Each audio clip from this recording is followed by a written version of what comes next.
प्राचीन भारत की सनातन परंपरा में गरुड़ पुराण एक ऐसा दिव्य ग्रंथ है जिसमें मृत्यु, धर्म, कर्म और आत्मा के रहस्यों को अत्यंत गूढ़ता से प्रस्तुत किया गया है। इस ग्रंथ का मूल स्वरूप एक महान संवाद है, गरुड़ जी और भगवान श्री विष्णु के मध्य, जहां जिज्ञासा और करुणा का संगम होता है। जब गरुड़ जी, जो स्वयं ज्ञान, शक्ति और सेवा के प्रतीक हैं, मृत्यु के रहस्यों को समझने के लिए भगवान विष्णु से प्रश्न करते हैं, तब उनका सबसे प्रमुख प्रश्न होता है, हे प्रभु, ये जीवात्मा क्या है?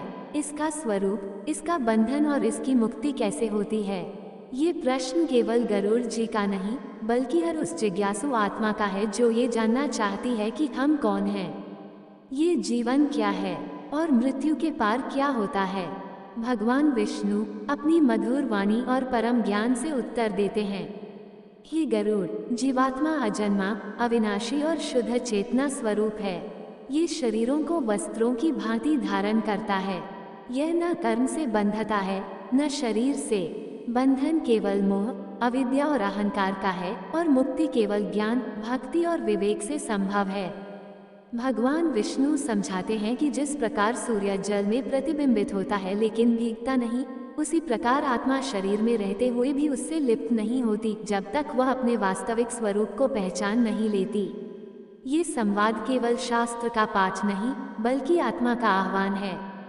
ये हमें सिखाता है कि हम केवल नश्वर शरीर नहीं, बल्कि अविनाशी आत्मा हैं। गरुड़ जी की जिज्ञासा और भगवान विष्णु की वाणी आज भी हर उस व्यक्ति के लिए दीपक के समान है जो अंधकार में सत्य की खोज करता है। जीवात्मा को जानो, क्योंकि वही ज्ञान मुक्ति का प्रथम द्वार है। गरुड़ पुराण, भगवान विष्णु। यदि आप चाहें तो मैं इसी शैली में इस संवाद की विस्तृत कथा भी लिख सकता हूँ, जहाँ हर उत्तर एक प्रेरणादायक अनुभव बने। नमस्कार दोस्तों, आप सबका वेद ज्ञान 02 में दिल से स्वागत है।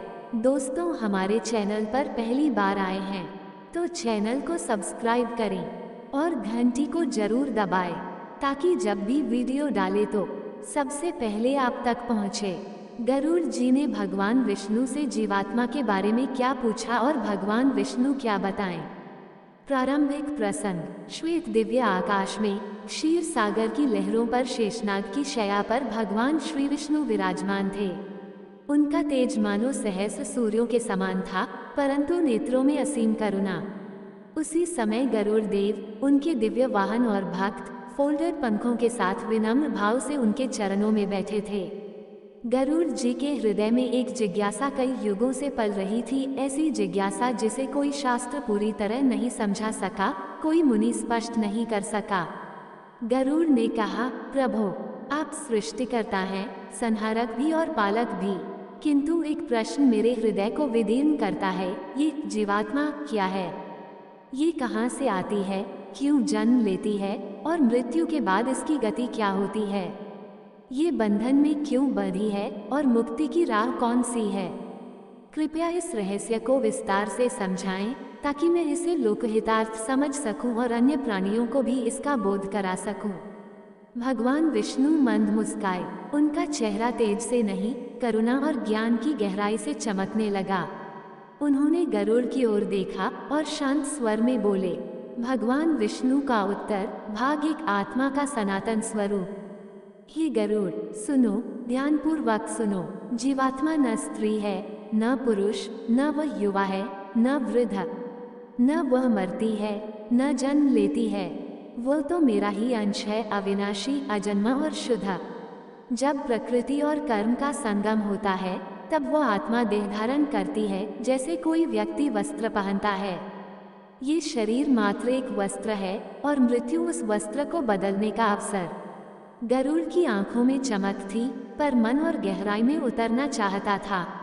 उन्होंने पूछा, प्रभु, यदि आत्मा शुद्ध और आपकी अंश है, तो वह बंधन में क्यों पड़ती है? भगवान विष्णु गंभीर हो गए। उन्होंने कहा, बंधन कर्म से होता है और कर्म संकल्प से। जब जीव अपने कर्तव्यों को छोड़कर इंद्रियों के सुखों में लिप्त हो जाता है, तब वह मोह के जाल में फंस जाता है। यह मोह ही उसे बार बार जन्म और मृत्यु के चक्र में डालता है, जिसे तुम संसार चक्र कहते हो। किंतु जो जीव सत्कर्म करता है और अंतःकरण से मुझ में समर्पित होता है, वह धीरे धीरे उस चक्र से ऊपर उठता है और मोक्ष की ओर बढ़ता है। भाग 2 मृत्यु के पश्चात जीव की यात्रा।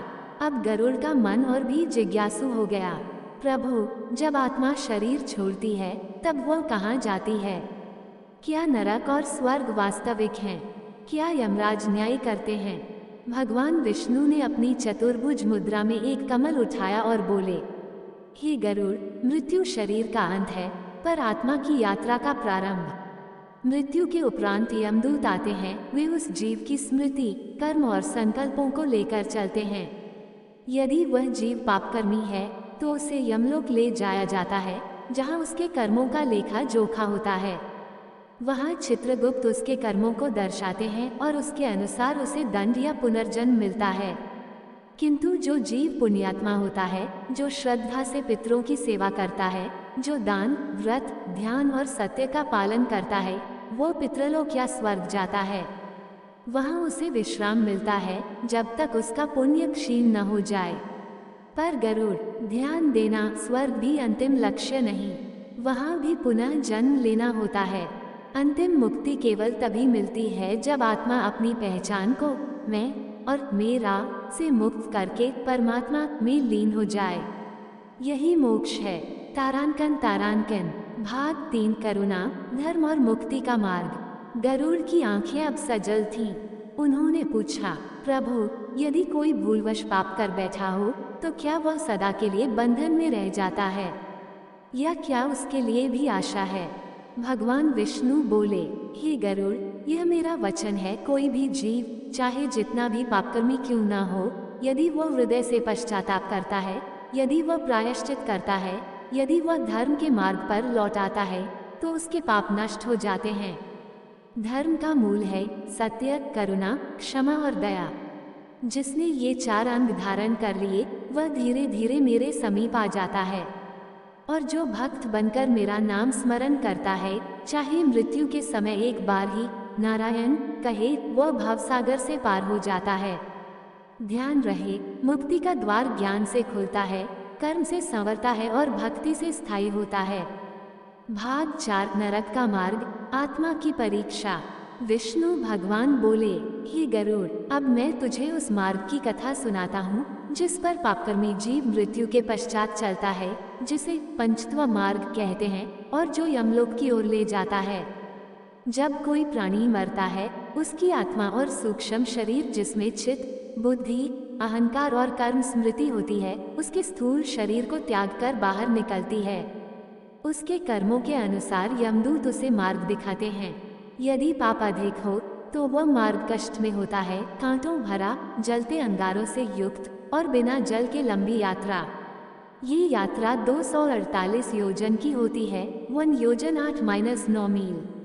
हर योजन पर उसे अपने किए कर्मों का स्मरण कराया जाता है, जिससे उसका मन ग्लानि और भय से भर जाता है। गरुड़ की आंखें चौड़ी हो गईं। प्रभु, क्या आत्मा को भी कष्ट होता है?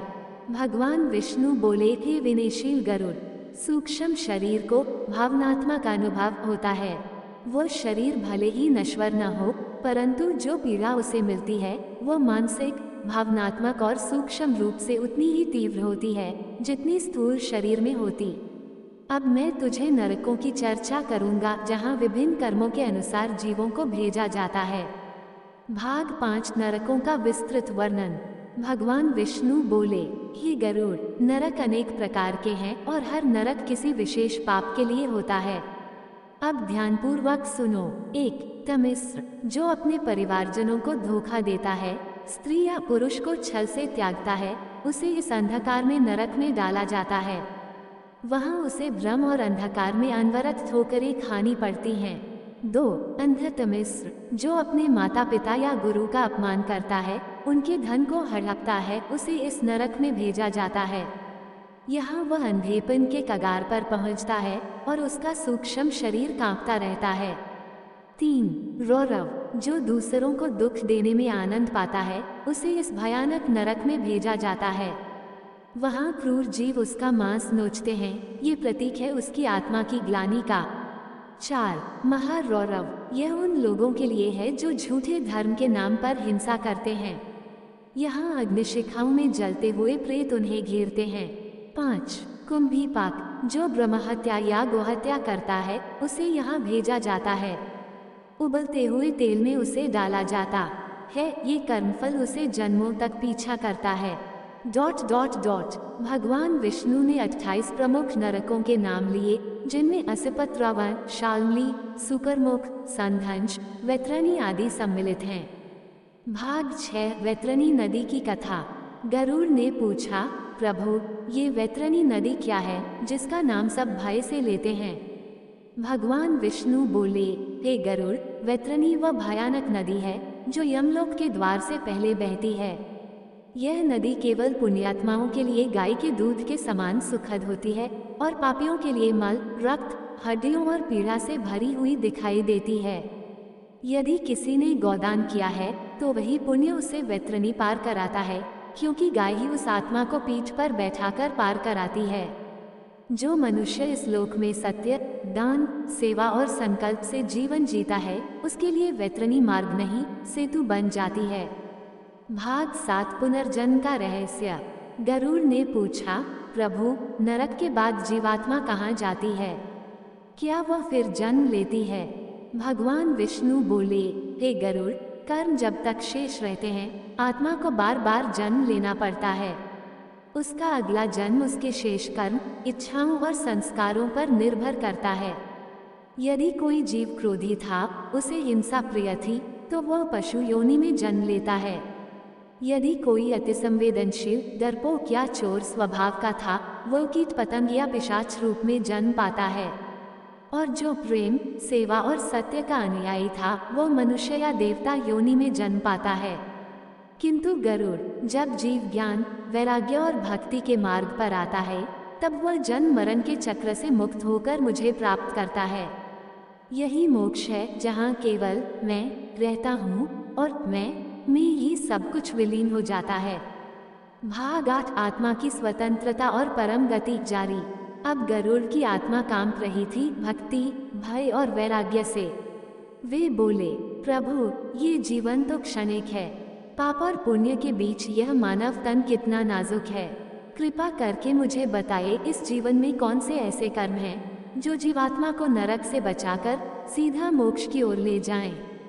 भगवान विष्णु अब धीरे धीरे मुस्काए और बोले, हे गरुड़, यही तो अगला रहस्य है। जीवन के संकल्प, उपवास, ब्रह्मचर्य, श्राद्ध, तर्पण, ध्यान, दान और नाम स्मरण, इनका महत्व अगली कथा में बताऊंगा, जिससे आत्मा स्वर्ग नहीं, सीधे मेरे धाम को प्राप्त कर सके।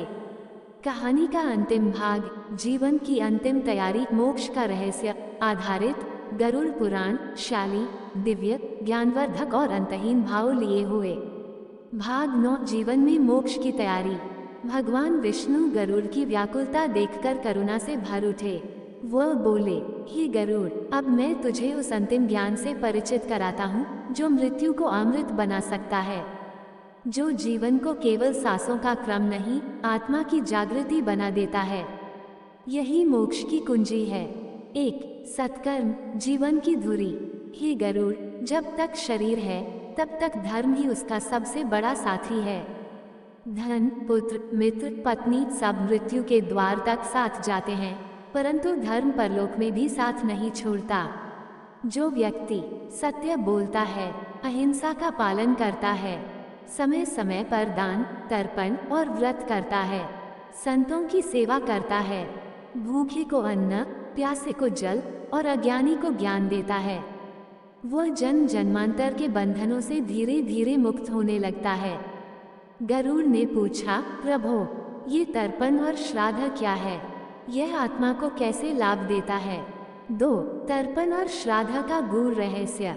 भगवान विष्णु बोले, हे गरुड़, जब कोई जीव संसार से चला जाता है, तब उसका सूक्ष्म शरीर अगली यात्रा पर निकलता है, परंतु यदि उसके कर्म अधूरे हों या परिवारजन उसे स्मरण न करें, तो वह आत्मा भ्रमित रहती है। इसलिए श्राद्ध और तर्पण द्वारा परिजनों को जल, अन्न और स्मृति के माध्यम से ऊर्जा दी जाती है, जिससे वे संतुष्ट होकर आगे की यात्रा कर सकें। श्राद्ध एक प्रीति संकेत है कि आत्मा अकेली नहीं, हम उसका स्मरण करते हैं। और तर्पण वह कर्म सेतु है जो जीव और देवताओं के बीच संतुलन बनाता है। 3. नाम जप और परम गति।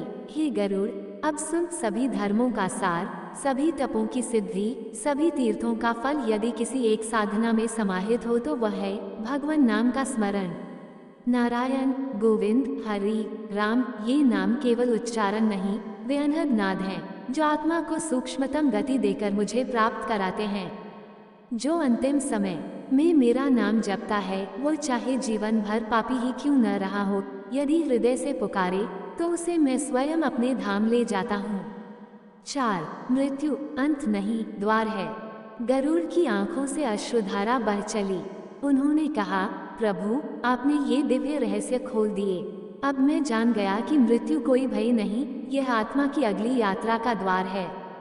भगवान विष्णु बोले, हे गरुड़, मृत्यु यदि अज्ञान में हो तो नरक का द्वार बनती है, पर यदि मृत्यु स्मरण में हो, जागरूकता में हो तो वह ब्रह्मलोक का प्रवेश द्वार बनती है।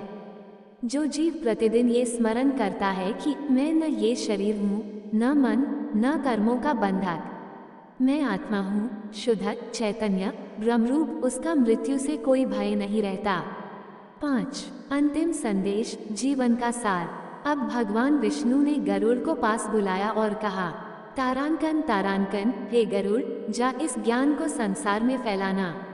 लोग मृत्यु से डरते हैं क्योंकि वे जीवन को नहीं जानते। जो जीवन को समझे वो मृत्यु को स्वीकारेगा और जो मृत्यु को समझेगा वही मुक्त होगा। मनुष्य को चाहिए सत्संग करे, हर दिन भगवान नाम जपे, अपने कर्मों की समीक्षा करे और हर जीवन को दिव्यता की ओर मोड़े। यही है जीवात्मा का सच्चा धर्म। तारांकन तारांकन। गरुड़ ने प्रणाम किया। उनका हृदय अब भय से नहीं, भक्ति और वैराग्य से भरा था। वे वापस लोकों में गए, यमलोक से लेकर मृत्युलोक तक, और सभी को जीवन और मृत्यु के इस रहस्य से अवगत कराया। अंत, जो वास्तव में अंत नहीं है। इस कथा का कोई पूर्ण अंत नहीं, क्योंकि आत्मा अनंत है, कर्म प्रवाहमान है और भगवान की लीला असीम है। जो इस कथा को पढ़े या सुने उसके मन में विवेक जागे, उसका हृदय भक्ति से भीगे और उसकी आत्मा परमधाम की ओर बढ़ चले, यही इस कथा की सच्ची पूर्णता है।